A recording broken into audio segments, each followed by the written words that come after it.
अत्याचार करने के लिए एक महापुरुष का जन्म हुआ। देती हमें आजादी बिना खड़ग बिना ढाल, और साबरमती के संग तूने कर दिए समान कमाल। उस महापुरुष के कारण ये देश आजाद हुआ। महात्मा गांधी ने इस देश की आजादी में अहम भूमिका निभाई। और जब नंद राजाओं का अत्याचार बढ़ा तो उस अत्याचार को दूर करने के लिए एक महापुरुष का जन्म हुआ, जिन्हें हम चाणक्य के नाम से जानते हैं।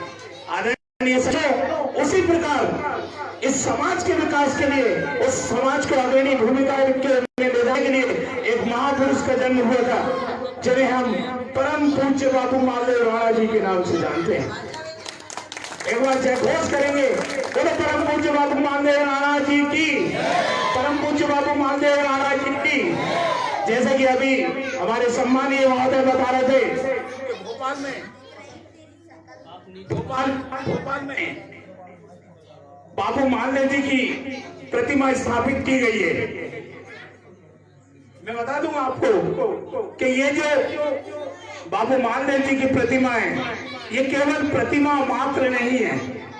आप केवल इसे प्रतिमा नहीं ना समझें, ये एक एकता का सूत्र है, एक कड़ी है जो समाज को जोड़ती है। बाबू मालदेव जी एक ऐसी शख्सियत थे, एक ऐसे महात्मा थे कि जिनके नाम में इतना प्रताप था कि उनके नाम से हम जब भोपाल में कोई आयोजन करते हैं तो हमें लोगों से ये कहना पड़ता है, भैया ये कार्यक्रम छोटा है, आप कम से कम रूप में आइए। फिर भी 4000, 5000 और 6000 पब्लिक केवल नाम से एकत्रित हो जाती है। ऐसा शख्सियत के नाम में है जिसे हम पूज्य बाबू मालदेव राणा जी के नाम से जानते हैं। समाज को एकता के सूत्र में बांधने वाले आदरणीय बाबू मालदेव जी। मित्रों, हमें इतिहास में जो पढ़ाया जाता है, जो जानकारियां दी जाती है, हम उसी जानकारी को प्रचारित करते हैं, बच्चों को बताते हैं। लेकिन मैं एक बात बताना चाहता हूं कि बहुत सारी अधूरी बातें हैं जो आप तक और हम तक नहीं पहुंच पाती। मैंने बहुत अच्छे से पूज्य मालदेव बाबू की जीवनी को पढ़ा है। एक बहन है हमारी, जिनका नाम है मंजुला बेन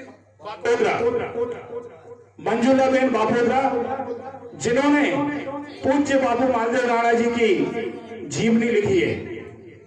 उस जीवनी में क्या लिखा है मैं आपको जानकारी देना चाहता हूं, क्योंकि हमने मालदेव बाबू को मेयर समाज श्रोमणी के नाम से विख्यात कर दिया, उन्हें हम एक समाज से जोड़ने लगे। लेकिन वास्तव में मालदेव बाबू का जो निर्वाण है, जो मालदेव बाबू ने शहादत दी है, जो मालदेव बाबू ने इस देहावसान किया है, इस अपनी अंतर आत्मा को त्याग कर गए हैं, उसके पीछे का मैं पूरी जानकारी आपको देना चाहता हूं कि 1947 में हमारा ये देश आजाद हुआ। जब ये देश आजाद हुआ तो माउंट बेटन जो उनके आधार से इसमें जो राज्य हुआ करते थे, उन राज्यों को ये अधिकार था कि वे पाकिस्तान और भारत में स्वतंत्रता पूर्वक किसी भी उसमें जा सकते हैं। और पूरी जो 556 रियासतें थी, उनको एकता के सूत्र में और एक कड़ी में बांधने का जो श्रेय जाता है वह वल्लभ भाई पटेल जी को जाता है। लेकिन 4 ऐसे राज्य थे, आप ध्यानपूर्वक सुने, क्योंकि मालदेव बाबू की शायद आपको पूरी जानकारी नहीं है, इसलिए मैं ये बात आप सभी को बताना चाहता हूं कि 4 राज्य थे जो हमारे देश का संविधान, हमारे देश का गणतंत्र स्वीकार नहीं कर रहे थे। वे जो 4 राज्य थे वे थे, एक था हैदराबाद, उसके जो निजाम थे उस्मान अली साहब हमारे देश का संविधान स्वीकार नहीं कर रहे थे।